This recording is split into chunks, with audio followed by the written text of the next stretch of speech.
It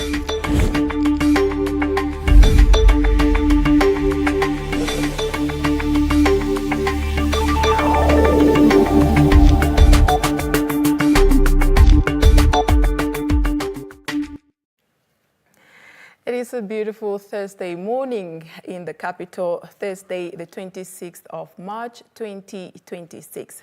Greetings to you, the lovely GIC viewers and listeners within and beyond the borders of the Republic of Namibia. And a very warm welcome to your Thursday morning edition of the Office's Ministries and Agencies Information Sharing Session. As always, we are coming to you live and direct from the Government Information Center studio in the heart of the nation's capital, Windhoek. For this morning's episode, I will be your host. My name is Helene Philippus Hamunyela. And as is the norm, I am joined in the studio by Honorable Dr. Emma Kantema, Minister of Gender Equality and Child Welfare, and she's here to help shed more light on a topic that is quite sensitive, which is child neglect and abandonment, understanding the causes as well as the effects and the society's responsibility. But before I can formally welcome her to the platform, I'd like to pause here and extend a warm invitation to you, Namibia, to be part of this engagement. Now, you can do so by following the discussion on our social media platforms, where we are currently streaming this show live. On Facebook, we are at the Government Information Center, the GIC Namibia, or alternatively, you can stream us live on our YouTube channel on the same handle, the GIC Namibia, the Government Information Center. Now, ladies and gentlemen, without further ado, please help me welcome my studio guest for this morning, Dr. Emma Kantema, Minister of Gender Equality and Child Welfare. Doctor, welcome back to the GIC. Thank you very much, Helene. Thank you very much for having me. And a very good morning to all the GIC viewers, those ones following also on the various social media platforms. Right. Thank you, Doctor. Now, to create context for our viewers and listeners, I'd like to find out from you, Doctor, when we say child neglect and abandonment, what exactly are we talking about? Thank you very much for the opportunity to discuss this very topical issue that we are seeing as a ministry that's entrusted with the mandate to ensure the child welfare and also the child protection. We are seeing a number of issues in the society leading to child neglect. Right. Now, remember, as a custodian for child protection, we are administering a legislation, the Child Care and Protection Act. Right. Now, with the Child Care and Protection Act, the government is promoting and protecting the best interests of the children. Right. Now, with that protection, with that undertaking, obviously it comes with a responsibility for the parents, the legal guardians, as well as the caregivers. Right. So we are seeing that some forms of child abuses, child neglect is as a result of parents or caregivers not honoring their obligations, not coming forth and playing their or mothers, because it's not just young mothers that are probably at the risk of abandoning their children, but when they do not want to keep or raise these children. Briefly, so how would you describe then safe abandonment? Firstly, we are not encouraging safe abandonment. Right. But we would like to communicate out there to inform the nation that there are various assistance, help that exist. There are various legal provisions that provides in instances where a mother or a parent is not in a position to take care of the child. Now, I would like to start with the Child Care and Protection Act, Section 227. Now, this section provides for safe abandonment provision, where, remember previously before the enactment of the 2015 Act, mothers would abandon their children. Let me use the term that we use in Namibia. We call it baby dumping, even though that's not the legal term. But I want to relate to the current trends. So the conversation is relatable. Yes. So it's the baby dumping before. If you are found to be committing that offense, you will then be persecuted. Right. But now, with the new act, we have decriminalized safe abandonment. Right. Now, with that safe abandonment, I want to inform the public that with safe abandonment, the act has provided places that is designated where you are allowed to leave the baby in the physical presence of a person. Right. Now, just to take you through, what are these places that we are talking about? What the Act says, not what we think, but what the Act says. Right. Because remember, the Act always acts in the best interest of the children. Right. So the Act provides that for a mother, for one reason or the other, that you have that pressure, you are not able to care for the child, you can then leave the child at the places following, at a hospital, but there must be conditions to be met. Right. The conditions are the child must not be harmed, Right. must not be abused, must not be neglected. Right. So those conditions are very important. So they should be read together. So at a hospital, always in the physical presence of someone, or at a police station, we know that these are the spaces that are manned 24/7. At the fire station, also, because we know that these fire stations are manned 24/7. At the school, but again, referring to the conditions to be met. So there must always be people around. Or at a children's home. As government, we have children's homes that are designated, especially in Windhoek, we have children's home. We also have private children's home that as a minister, I've designated it to be places of safety, even though it's private spaces, but according to the Act, they are designated. And the children's home. And once this happens, it means we decriminalize that act. Right. Because then you have exercised the provisions as it is enshrined in the Act for safe abandonment, because we know that that child will be safe because there are people, there's a physical presence, and we know that the child will not be left unattended. Okay. I know that there's been public discourse, for especially this week, following an incident that happened in the northern part of Namibia, where the public feels that, look, if I take a child to church, church is regarded to be a safe space. Yes, we know church is a safe space, but it's not designated in line with the Act. So unfortunately, it does not qualify to be a designated safe space. All right. Yeah. And it's most probably because it's not always that there is somebody present at church. We know that. Right. Church is only on Sunday. Yeah. All right. Now, Doctor, I'd like to find out from you, because now for somebody that is probably, or for the benefit of our viewers and listeners, let's say, is anonymity considered in this case? Because we are saying the child must be abandoned in a place that there should be somebody present to be able to attend to this child. Now, this person wants to leave this child, but they do not want their identity revealed. They don't want to be associated with that. They don't want to be known as though they are the ones who abandoned this child. What then needs to happen in that regard? I think, let me answer your question in this manner. Right. We do understand the issue of anonymity. Why? It's because you also want to protect the person and also to not to have stigma attached. Right. But I want to answer it in the following manner, that as a Ministry of Gender Equality and Child Welfare, also equally the Ministry of Health and Social Services, we do provide counseling through our social workers. Now, the ministry offers a range of support services that's aimed at addressing the root causes. Right. So what we are encouraging is, as a young girl, as a mother, when you know or you find out you are pregnant and you are in some form of a distress, please, we are encouraging, let's seek for help. Please reach out to our offices, reach out to Ministry of Health and Social Services so that we can start with the counseling. Right. And we have seen that really, really counseling can assist. Because remember, You are in a situation that's attributed by various factors, and we cannot deny it. There are factors such as rape. Right. There are factors such as an abusive, toxic relationship. There are factors such as really not being able to care for the child at all.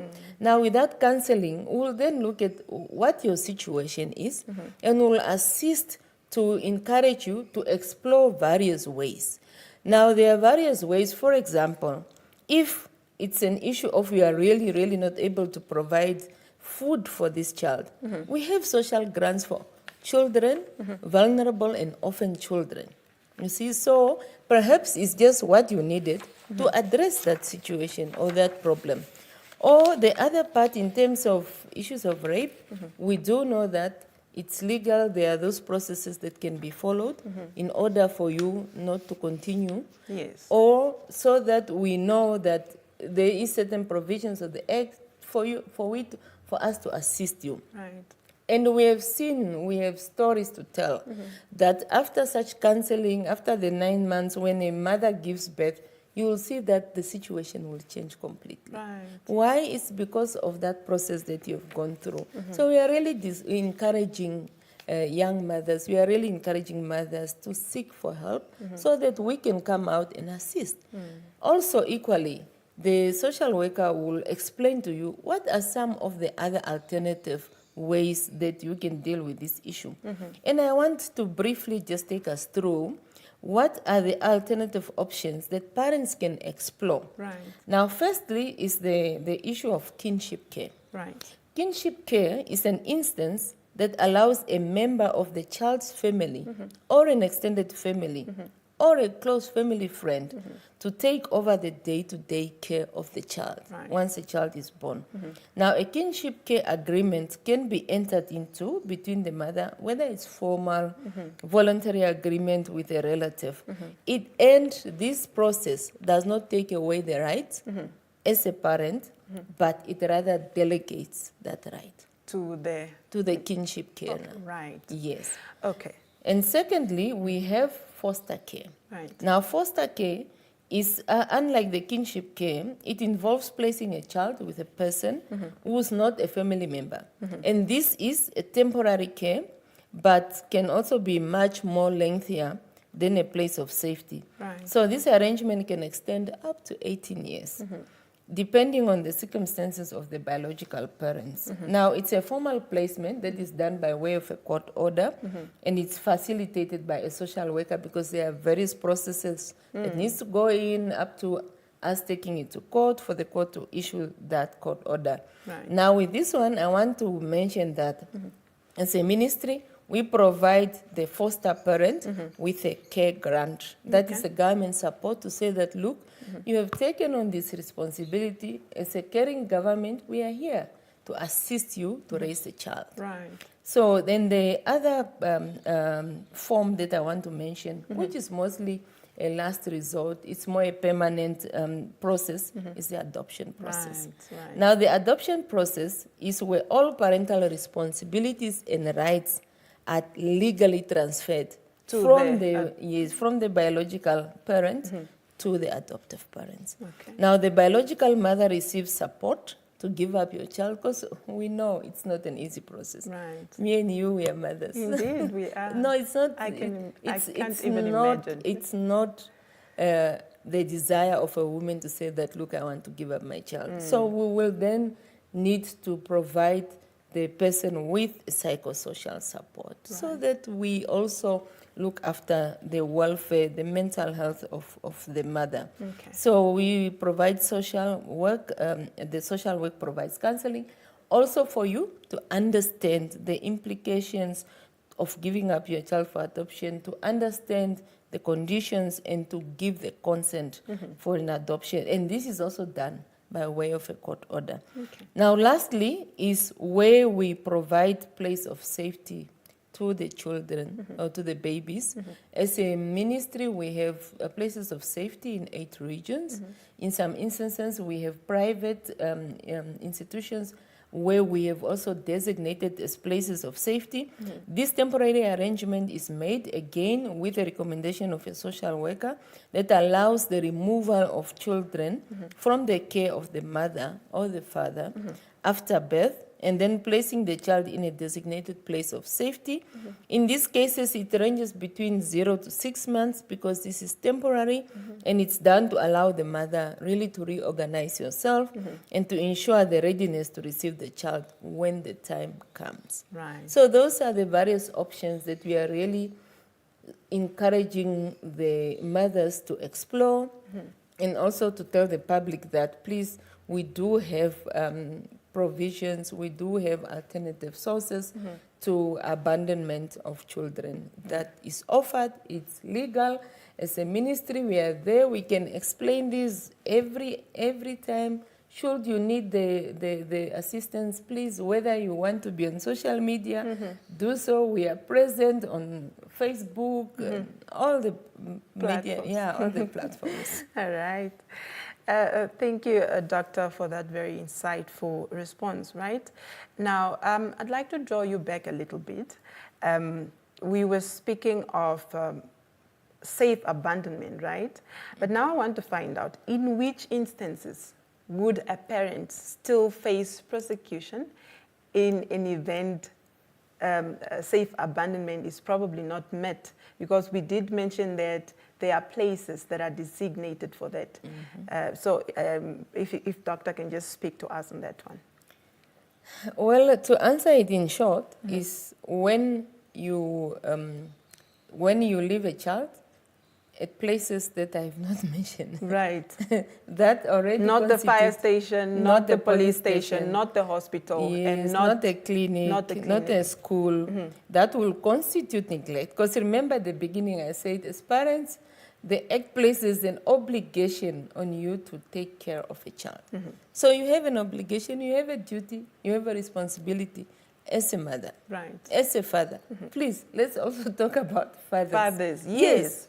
I think naturally when we talk about child abandonment is because the mother is the one who conceives and gives birth to this, but the fathers are, as you know, equally a part of this journey. Yes, they are equally very important stakeholders, I would say, because remember, we see a lot of different circumstances. There are mothers who will just take the child and say, look here, you are the father, take your responsibility. I don't want to be part of this. I didn't want a child in the first place, for example. Yeah. So then as a father, what do? We don't want also the father to just go drop the child there. We do have, as I speak, even as at last year, we do have children that are brought in places of safety by fathers, especially in circumstances where the mother is not mentally fit. Right. In circumstances where the mother unfortunately passed on. Right. In some families, they'll say, no, please take the baby to the father. And the father is really not in a position. And I really commend such fathers, and I encourage such fathers. Please do seek for assistance. We do not exist to help only women. I think when you talk of gender equality, people think it's women empowerment only, it's women issues. No, we are here for the society. We are here to ensure that we provide equal access to opportunities for men and women to thrive in the societies, for men and women to be responsible parents, and also to be responsible contributors to our economic development of the country. Absolutely, Doctor. Now, thank you so much, Doctor, for outlining those legal boundaries. It's highly appreciated. But now this raises a very important question about rights of the parent, right? Can a parent reclaim the child after abandonment? Yes. As I indicated, that with different options that you can explore. The option of taking the child to places of safety, which is a temporary nature, we provide you, within 60 days you can claim. You can come back and then say that, no, I've reorganized my life, I'm in a position to emotionally stable. Yes, but we also do assess. Even in instances of a safe abandonment, you can come in 60 days to say that, look, I was going through this situation, but now I'm ready, I want to take the child. But in that cases, we have to ensure that you are the biological parent. So there are different processes that will follow. Like, for example, you will have to describe a unique characteristics that is not visually, that one cannot see, obviously. Or in some instances where an extreme requirement will be needed is of a DNA. So we'll have to, because we do not want to put a child with someone who we cannot confirm that is a parent. So for us, yes, there is that provision, but I have to hasten to mention that for processes that's like adoption that I indicated is permanent, unfortunately, because you've transferred your rights, that will not be possible. Reversed. That's why we first explore different options. For foster care, you can come, but then also as a ministry, we'll have to make sure that you are in a good space to then take the child. Because for us, always we act in the best interest of the child. Okay, thank you, doctor. But now, seeing, I'm thinking, doctor, as I sit here, I'm wondering, these babies that are abandoned and they are now left in the foster care or whatever spaces that they are left in, I'm thinking, because there's so much that is going on, this psychological support and everything, the naming of this child, whose surname do they, acquire, and all these things. But that's probably a discussion for another day, because obviously there is another stakeholder that is involved here, which is Ministry of Home Affairs. I don't know, doctor, if you'd like to expound more or shed more light on that. Actually, because Article 10 of the Supreme Law, the Constitution, places an obligation that a child has the right to a name. Right. Not a luxury, the child has name, a right. as an identity. Yes, also. to a name. So that is a constitutional obligation that a parent has to fulfill. So how you do it? Because I'm just imagining now a child who's abandoned there and they need to have a name. Who probably under the foster parents or so whoever no, is we do have instances where even the social workers, we will then fulfill that obligation. Right. Because remember, the Act places the responsibility of child care and protection. And the surname, now name is okay, but the surname, because the person has to have a surname. That is another topic for another day, doctor. Thank you so much for highlighting those. It's really very highly appreciated. Now, Namibia, if you are just tuning in, you are tuned into an information sharing session under the flagship of offices, ministries, and agencies. And as always, we are coming to you live from the Government Information Center studio here in the nation's capital. And for this morning session, I am your host. My name is Hileni Thalebas Hamunyala. And as earlier mentioned, I am joined in the studio by the Minister of Gender Equality and Child Welfare, Honorable Dr. Emma Kantema, and she's here to help us understand and unpack child neglect and abandonment, but also understanding the effects, the causes, and the society's responsibility. Now, you too can be part of this engagement by following the discussion on our social media platforms, where we are currently streaming this show live. On Facebook, we are at the Government Information Center, the GIC Namibia, and that is also the same handle for our YouTube channel. We'd like to hear from you. Please do post your contributions in our comment sections. Doctor, as we continue with our conversation in the studio, you've clearly indicated that,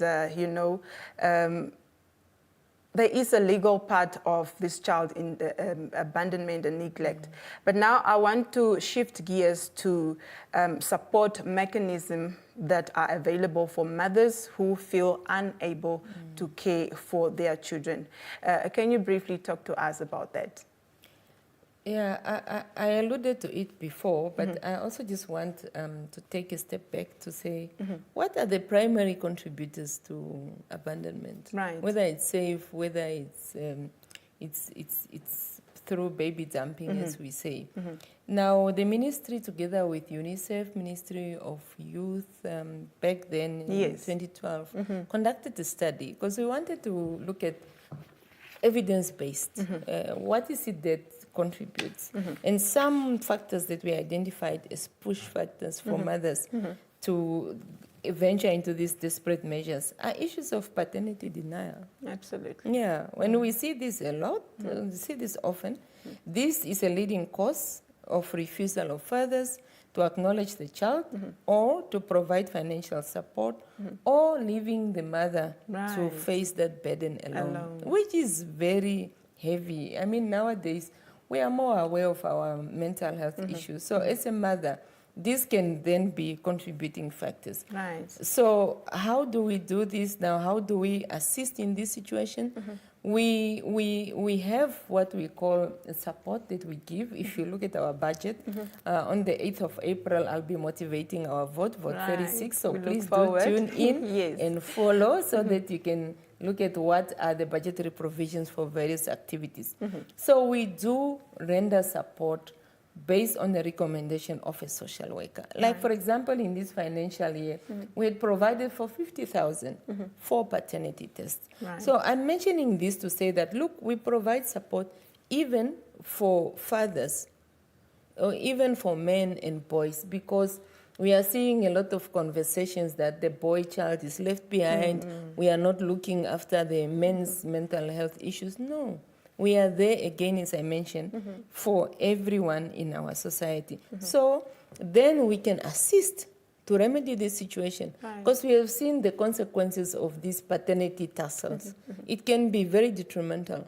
It's this week alone that we saw the woman breaking down in the north due to the incident that took place last year, where a man murdered 2 children as a result of that.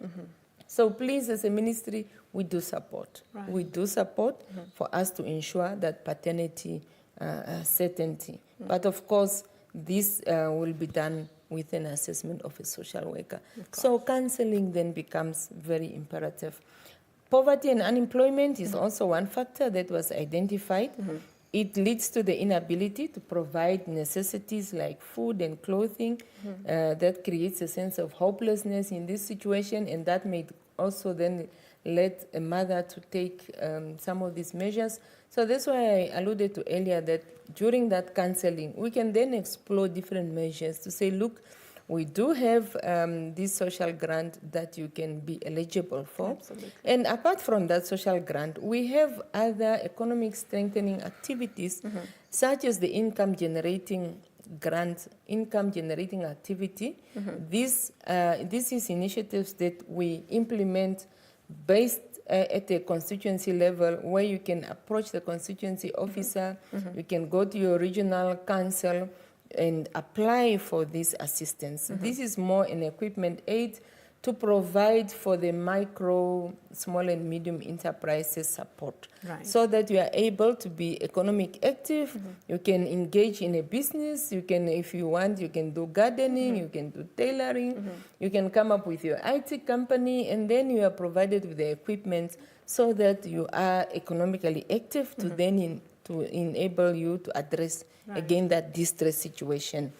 The other issue that I want to mention is fear and stigma, especially in young mothers, teenage pregnancy, in abusive relationships. You do not want to be stigmatized. So this can then lead mothers to abandon the children, because we know that for many young women and students, they also fear being expelled from school. But now we have the teenage pregnancy school policy. So government has various alternatives, various interventions, not just as the Ministry of Gender Equality, but it takes a whole governmental approach. So they also then fear to be rejected by their families. That's where now the social workers will come in, need to counsel a mother or a father or the family. And also there's issues of social shame that we know as a pregnancy outside marriage can be overwhelming. So there are really many contributing factors, and it requires a whole holistic range. Lastly, it was identified that some of the factors that contributes to baby dumping is lack of awareness. And I'm happy that we are having this conversation, because it's then creating awareness. We are here to disseminate the information to say that, please look, if you know of someone who's in this situation, if you are in this situation, please, prior to you taking any drastic steps or any other undesirable action, please do seek help, because prior to these recent campaigns, many mothers might not have been aware. Yeah, hopeless. And you don't know that there's alternative care of options such as the ones I mentioned, kinship, foster, up to the formal adoption. Right. Yes. There are people out there, really, we have list. There are people out there who want to adopt children, who are not in position to have children, or those who have the desire to contribute to the society in one way or the other. So there are people out there who want to adopt. Thank you, Doctor, for that very insightful information. Now, Doctor, for a mother who is currently now sitting wherever they find themselves at this particular point in time, and they probably, because we do have a situation where fathers in this country fail to acknowledge their children. And now this responsibility is left with the mother. This mother now needs to care for this number of kids, sometimes 3 to 4. And the fathers are just not acknowledging these children. Doctor, because the reason why I'd like to seek this information is because, see, when you go register, apparently, I'm not too sure, but I'm glad you're here in studio so that you can set the record straight. The fathers also need to give consent about this child being registered for this social grant. Now, in an event where this mother is left with 3 to 4 kids and she's now left to fend off for herself and these children, and the fathers are nowhere to be found, they also didn't acknowledge because the father's consent is not given. What assistance can be rendered to this mother who's in dispute? Remember earlier I indicated that we have social workers from the Ministry of Health. So there will be a social welfare assessment conducted. Right. Now, when a social worker is conducting the welfare assessment, there are various questions, various conditions that they look at.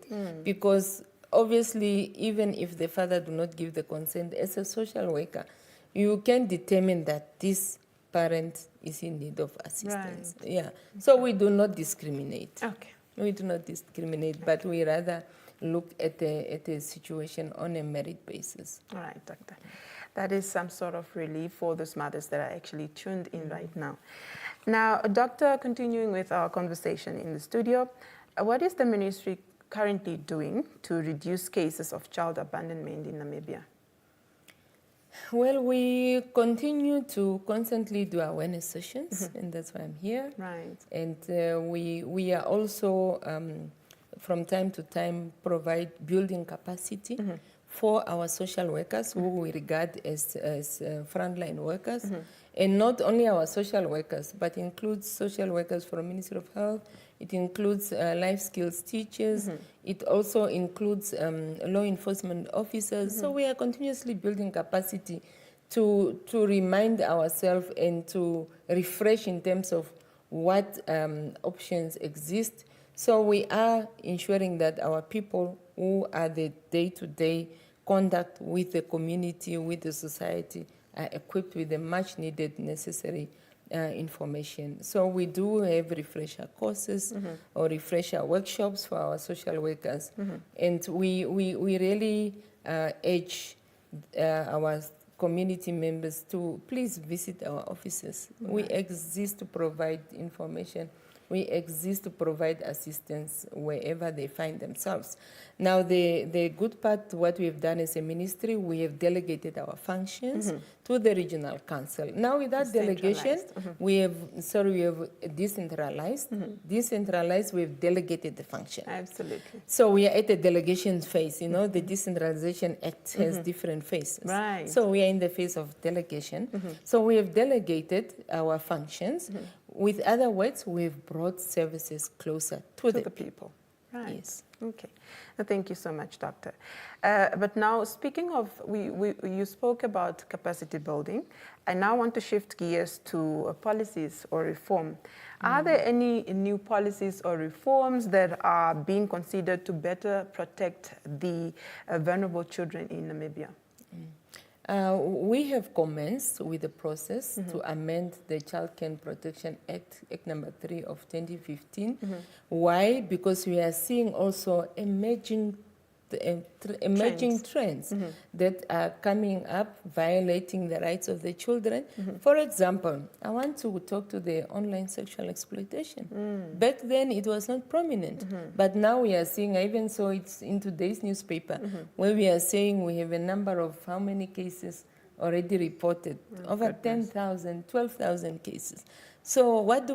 We want to amend these provisions so that we can tighten the loopholes. Okay. We are also working together with Ministry of Information and Communication Technology in terms of providing input in the cybercrime bill to also ensure that within that legislation, we also tighten that loophole. Right. So at the governance level, we are looking at how do we then improve our act so that it continues to provide the objects that the Act is meant to, that of providing the protection of the children's rights, ensuring that children are protected, their welfare is promoted. So at a legislation level, we are looking at amending those provisions. But we also have National Plan of Action for Violence Against Children that we are busy developing. So these are, again, some of the tools that we'll be using to ensure that we continuously seek ways to improve on our offering. All right.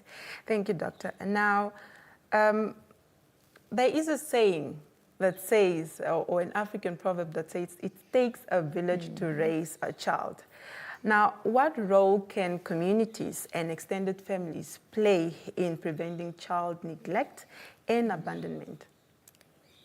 Well, as a society, as a community, we have to live in not just in harmony, right, but we also have responsibilities to care for each other. Be each other's keepers. Exactly. I didn't even want to use that way. Be each other's keepers, and that's family oriented. I always remember when the president was addressing a community, I think that was Kahanja, when she was encouraging to say that, look, as a parent, you must sit around. Those days we used to sit around the fire, yes, you talk, you make jokes, you laugh. Why? It's because you are forming a bond. You are also encouraging the children to open up so that you have that open relationship for a child to approach you when they are in problems. But not just because of our Ubuntu, but the same act. I love that act, Child Care Protection Act. You're passionate about it. It's the best piece ever. So it provides for community, neighbors to report cases. Right. Yeah. So in fact, these people who record videos, you can be persecuted. Yeah. So you should report should you see an abusive situation. Please, we do have toll-free number 116, or you can also call the one for the police, Namibia Police, 10111. All these avenues where you can report, or you can report to the nearest police station, to the nearest Ministry of Gender Equality and Child Welfare, and gladly we will be, as we are always duty-bound, we will assist. And really, we are encouraging the society to report where you see issues of abuse, you see issues of neglect, and also not just that, but we are also building capacity. We are still in March. Yes. On the 4th of March, together with the Ministry of Health, we launched a guideline, a toolkit, what we call Parental Care Handbook. All right. Now, with this Parental Care Handbook, it was developed by Ministry of Health and Social Service together with Ministry of Gender Equality and Child Welfare. It's going to be our toolkit that we are going to use to train first our frontline workers, including our life skill teachers, so that we are able to identify when there is a violence of children, when there's an issue of abusing children. Or neglect. Neglect. Now, with this handbook, just to take you briefly, we have developed 7 modules. Right. First module speaks to being a parent. This then encompasses issues of self-reflection, intergenerational influences and parenting styles. I remember I was once at a panel discussion and there was a young person there, and this young person told us that, look, as parents, you guys must go for counseling because we are seeing a lot of intergenerational. It's probably a Gen Z. Yeah, intergenerational trauma being passed on. Right. So without you knowing, you are passing on this trauma to the child. And also it has a module on early childhood development. So roles of both parents in nurturing and stimulation. Right. As a ministry, we have also starting to develop what we call family-based care for the children from 0 to 6, where we are encouraging parents to provide early learning opportunities where children are stimulated according to the age. Because we know that from 0 to 2, we call it the first 10,000 days. That's a time when the neurons are growing every day in terms of the brain development. So we want the parents to give that role. And thirdly is cultural and traditional practices. This is where we examine the cultural practices, which ones are we now terming as harmful practices. We know that some practices are no longer... Like the child bride, I think there is something as such. Yeah, that's the early, the child marriages. Yes. It's prominent, especially in the northern part. Absolutely. So those are some of the cultural practices that we do not encourage. There are some that are really positive that we want to preserve. Absolutely. Yes. So we look at gender norms and positive transformation. The fourth module speaks to parent-child relationship. I've alluded to that, very important.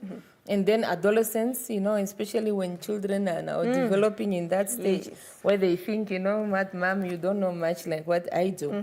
So here also we are encouraging the issues of sexual and reproductive health because we want to prevent teenage pregnancy, issues of HIV/AIDS.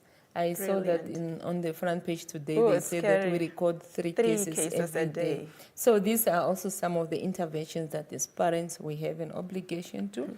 Violence against children is a sixth module where it speaks to prevention because prevention is better than cure.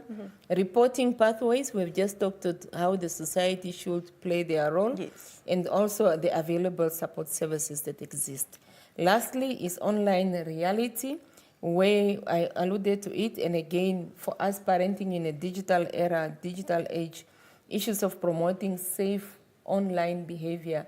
It was not there before. Yes, but now it's a thing. Very much so. So how do we then equip us as parents to ensure that we protect them from issues of online bullying, online sexual exploitation, and all the negative forms that the online brings forth? All right.